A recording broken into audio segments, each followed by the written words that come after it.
Hi guys, mo ni ang part 2 sa amo ang charity atong niaging Domingo. After naman ng hatag og biscuits, ni padulong din mi sa sapa kay ako mga kauban kaligoon na. So kung makita ninyo daghan og ubay-ubay jud ang mga tao og mga bata nga niadto. Which is na-upload din ako sa ako ang pangunang nga video or vlog. Diri nga time nagpahulay sa mi kadali kay mo baktas na pod may paubos para makaadto mi og sapa. Like makita nako sa akong mga kauban ng kalipay tungod sa among gibuhat nga charity. So since dol-dol man ang sapa diri we decided niya mo adto na lang og sapa, which is na meetingan na ni namo nga kinsay gusto mo uban. So kini sila is mga gusto jud ni sila mo uban moadto og sapa. Ang uban dira gusto maka-experience og baktas. Samtang ang uban dira nagmahay kay ni Kuyog kay layo man day kaayo. Char. Namalit day mig isdaan ni og mga pagkaon nga dali lang kayo siya lutuon dito sa sapa. And of course gi-orient na ako sila on sa mga dili pwede dalahon dito sa sapa og labi na sa paglabay sa basura. Ang uban gusto nila nga magdala sila og ilimnon kay gusto lagi kay mga lalaki ba no gusto sila mag chill pero ako nag-ingon nga dili jud siya pwede since naga-drive o mag-drive pa uli. Bisan pag may siya or gamay dili jud wala na ko sila to. Wala sila choice kung dili maminaw sa ko ang mandok kay wala ang presidente kay kung dili amot lang char lang. Pero kan akong ginabuhat nga gina-advise sila o ginabawal is para po na sa ilahang mga kaugalingan para sa safety po nila. Of course, no, my priority is to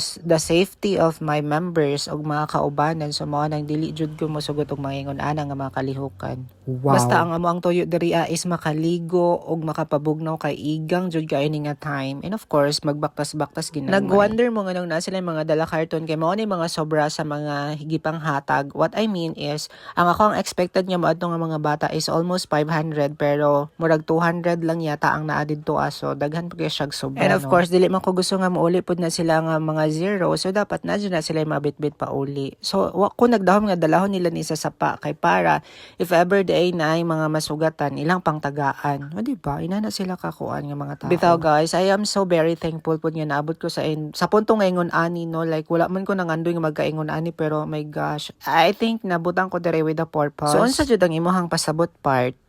Like nabutang ko ani nga grupuha ba nga wala man unta ko nangandoy ani sa una pero nikalit lang siya na nahimo kong presidente nila, and you know I believe na nabutang ko sa pwesto nga ingon ani with a purpose. Of maybe course, mahimong tulay para makapanghatag og mga grasya sa mga kaubanan o sa ato ang mga kasilinganan ka barangay. And of course mag-guide ani ako mga kaubanan nga sa una sigig Superman. Char. Pero sa ako ang termino is bawal jud siya. To those people who have been asking, yes po, registered ni ang amo ang grupo kay para legit jud siya. Girehistro nako ni True DTI kay para legit ang amo ang dala nga pangalan. So since dili mi nagakolekta og donation nga kwarta and everything, wala mi kwarta nga involved, wala mi nagparehistro sa SEC kay mao lagi walay money involved ni amo ang grupo. So diri nga time is nangabisan ninyo ako mga kauban-uban nagsayaw-sayaw, nagkwentuhan, tapos ang uban dira kay nanguha og kahoy, ang uban dira kay nangaligo, ang uban kay mapay pag-abot, and then kami dira kay nagsigira mig chismis, and then ang amo ang topic ani is for vlogging. Tas naisa diri nga sipat kaayo niya.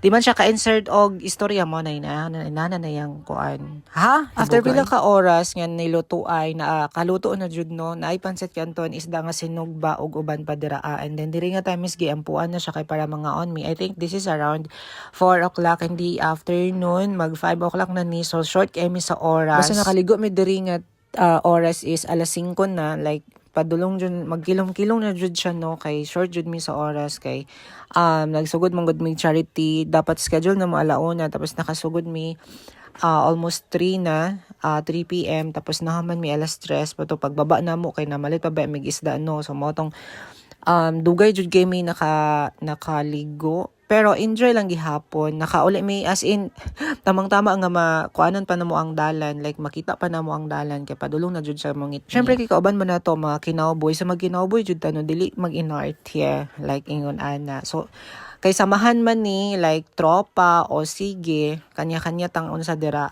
importante nag-enjoy ta dira. So pag uli na mo gi-plaster na ang mga motor kay para mag-montage kay mo pud ni sa isa sa purpose jud no, like ganahan namo na pag after sa meet up mag-unsa na jud mi mag-montage. So wadamhangan ni agi sikap, and then ayan nangutana siya kung kinsa na sila ako mga kauban, ako mga oyab kap, and then gi-advise niya ako mga kauban nga mag-amping. So ayun pati si kapitan nag-advise nga mag-amping. Bye kap. So mara siya padulong na jud og ulan, and then since taligsik na nanguli na ako mga kauban. Kaya ang ulian ani mga taga Kalinan, Katalunan, Mintal, Maa, Buhangin, Tibungko, Turil, basta some part of downtown. Basta thankful kay ko sila sa ilang pag-participate and ginabalik-balik na ako sa ilaha. And daghan unta kayo ni kaso lang na mga trabaho ang uban and then ginabalik-balik po jud nako no nga dili jud isa alang-alang ang mga trabaho para aning nga grupo. And that is for today's video. Thank you for watching. Bye!